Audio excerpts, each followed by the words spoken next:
অন্যায় প্রতিবাদ করলে, আমরা সত্যি কথাটা তুলে ধরলে, আমরা যখন যৌক্তিকভাবে সমালোচনা করি, তখন আমাদের বিরুদ্ধে 10 কোটি টাকার মানহানির মামলা দেওয়া হয়। তখন আমরা মনে করি এগুলো হচ্ছে আমাদেরকে ভয় ভীতি দেখানোর লক্ষণ। আমরা এটাও বিশ্বাস করতে চাই, এই যে কিছু মানুষ যারা এই কাজগুলো করে, আমরা বিশ্বাস করতে চাই তারা বিএনপির প্রতিনিধিত্ব করে না।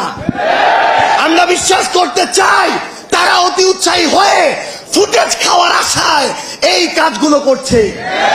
কিন্তু আমরা তখনই সেটা বিশ্বাস করতে পারবো যখন দেখব এসব লোকদের বিরুদ্ধে ওই সেন্ট্রাল কমান্ড থেকে উপযুক্ত ব্যবস্থা নেওয়া হয়েছে। সেদিনে আমি একটি লেখা লিখেছিলাম। লেখার 2টা পার্ট ছিল, কারণ ঘটনা 2টা ছিল। আমাদের একজন সাংবাদিক ভাইকে বিএনপির ওইখানকার স্থানীয় একজন কর্মী আহত করেছে, এটা ছিল প্রথম প্যারা, যেটা সত্য। দ্বিতীয় প্যারা ছিল স্থানীয় একজন, আমি লিখেছিলাম চাঁদাবাজ সন্ত্রাসী। আমি স্পষ্ট করে লিখেছিলাম চাঁদাবাজ সন্ত্রাসী আমার আরেকজন সাংবাদিক ভাই তুহিনকে গলা কেটে হত্যা করেছিল।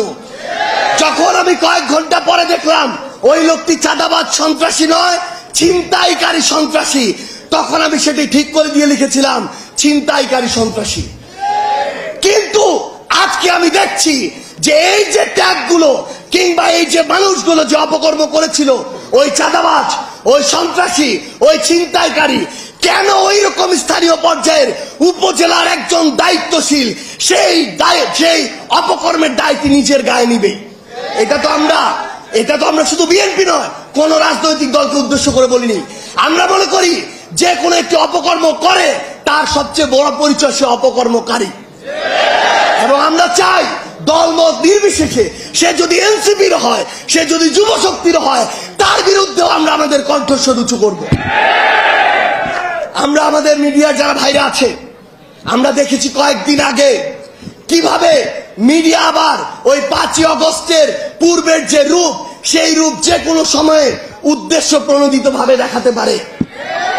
যেই লোক বাংলাদেশে তো নয়, বাংলাদেশ থেকে প্রায় 13,000 কিলোমিটার দূরে ওই ওয়াশিংটন ডিসিতে বসে থাকে, এই মিডিয়া সেই লোকের সাথে আমাদের মিটিং করিয়েছে।